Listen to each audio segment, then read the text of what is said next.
Maidas. Pwedeng pakidetalye po ninyo? Your Honor, unang dumating po yung VIP. Sino po yung VIP? Si Senator Erwin Tulfo, Your Honor. Tapos po, maya-maya dumating din po yung dalawang babae. Inakit po namin doon sa president. Akala ko tatlong pinagpipilian, pinakamababa, 5. Dalawa lang pala. Yung sa akin po, pero maraming beses po yan. Hindi lang po sa Maidas, meron din po sa Shangri-La. 5, 3 po ang dinadala. O kulang ang nabalitaan mo, sabi mo kasi 2 beses lang, Atty. Baligod. Ayon sa kanila, maraming beses. Saan lugar? Yung experience ko po sa Shangri-La po at saka sa Maidas po. O sino pa sa inyo? Meron pa sa... Sa akin, Your Honor, sa Team AEC, namomonitor ko rin, Your Honor. Kasi nandyan lang kami sa paligid, saka sa Viber chat namin, na nandyan na, dumating na sa lobby yung babae, i-guide nyo na. Ganun lang po yung experience ko po. Ganon din yung pangalan ng binanggit ng kasama mo? Kapareho rin? Yes, Your Honor. Okay.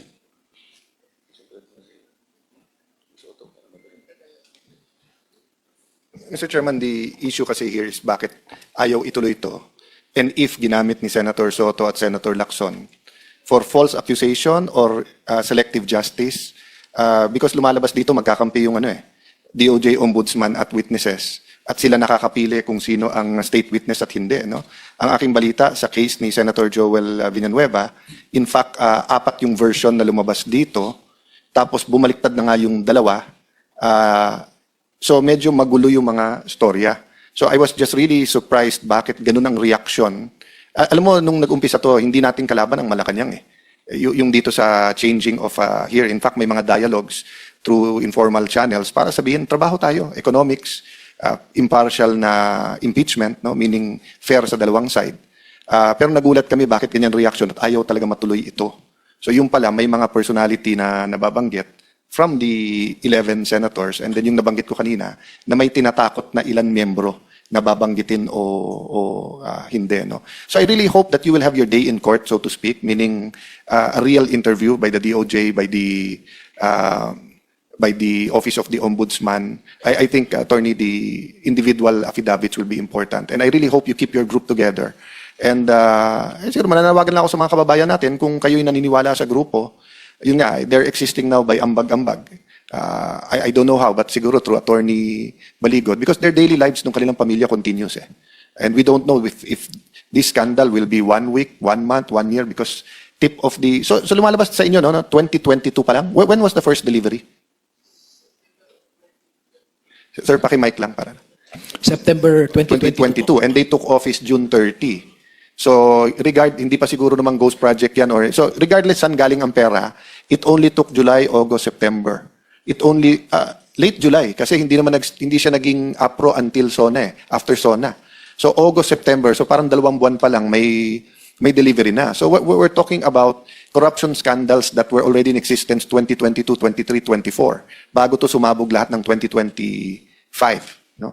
So, Mr. Chairman, I hope nga that people will continue to help us point us at the right direction, yung mga tamang witness. And kabaliktaran, kung may nanonood ngayon na tingin nyo ng bobola, nabayaran, nagsisinungaling ang mga kaharap namin ngayon, give us the information so that we will test their credibility. Thank you, Mr. Chairman. From my side, I think we should give them rest. I hope they'll be safe. But I think it's very important we schedule a hearing next week. Tingin ko makikipag-unahan yung 11 eh. Kung ano mauna yung special session or yung pangalawa nating hearing. No? But I'm serious, Mr. Chairman. I'm willing to give up the Senate presidency just so that masunod yung konstitusyon. But I'm not willing to give up the truth. Kailangan matuloy itong hearings na to. Thank you, Mr. Chairman. Thank you, Mr. SP. I share your optimism as well as your frustration. Like you, I do not wish to hold the chairmanship of the Blue Ribbon Committee. Hindi ko ginusto ito. Naibigay lang sa akin noong unang pagkakataon. Kinaya ko, gusto kong gawin din, alang-alang sa bansa. Ngunit tinanggal sa akin. Ngayon ay pinipilit naming buhayin uli para sa ganon ay malaman na ng bayan ng katotohanan. Ngunit dumadaan tayo sa napakaraming pagsubok. Ito nga yung aming pinakikiusap. Sino man ang gustong humawak ng responsibilidad na ito, okay lang po sa amin. Basta sana magkaroon lamang sila ng kaseryosohan sa pananagutan na gawin natin ito alang-alang sa ating bansa. Hindi alang-alang sa pansariling interes sapagkat mga pangalan pala nila ang nababanggit dito sa maraming pahina ng inyong pinagsamang salaysay. Kaya pala ang ginagawa nila ay imbes na ituloy, ay ayaw nilang ituloy. Kaya hindi po natin alam kung ito na yung huli nating pagdinig o maaari pa tayong magkaroon ng pagdinig. Depende po kung may pagtatagumpay nila ang kanilang layunin na talagang takpan na, putulin na, bigyan na ng katapusan ang pagdinig na ito. Ngayon lamang po sa ilalim ng atmosphere na ginagawa natin ngayon, mapapansin ninyo na nandyan po yung pressure na nakabantay sa atin. Ngunit ako po naniniwala, kagaya na sinabi ni SP Alan, hindi po pwedeng takpan ng katotohanan. Wala pong mabuting ibubunga na itong pinakamalaking pandarambong sa kaban ng bayan ay hindi man lang mabibigyan ng kalutasan. Hindi man lang magkakaroon ng ending para mapanagot natin ang tunay na may kasalanan. Hindi po tayo patatawarin ng taong bayan kapag hindi po ito natuloy. Ngayon, kung gusto po nilang ituloy ito sa ilalim ng kanilang pamumuno, nasa sa kanila po yun. Pero sasagutin nila sa taong bayan. Ano po ang gagawin nila? Itutuloy po ba nila? O gagawin din nila yung nangyari nung sila po ang leadership pa ng Senado? Nasa loob ng 10 buwan, wala man lang isang pagdinig ang ginawa nila. Nagbigay pa sila ng katakot-takot na kondisyon para magpatuloy ang pagdinig na ito. Gumawa sila ng partial report at pinapipirma kami. Kahit sino naman po siguro sa inyo ang bibigyan ng assignment ng inyong mga principal o inyong mga boss na mayroong pinagagawang isang bagay, magulat ka, mag-report ka, ibibigay mo sa kanya kalahati lang, hindi tatanggapin ng management o kahit sinong ahensya. Kailangan kasi kompleto bago mo pirmahan. Ang ginagawa nila, pinapipirma sa amin kahit hindi kompleto. Lahat ng kondisyon, kagaya ninyo.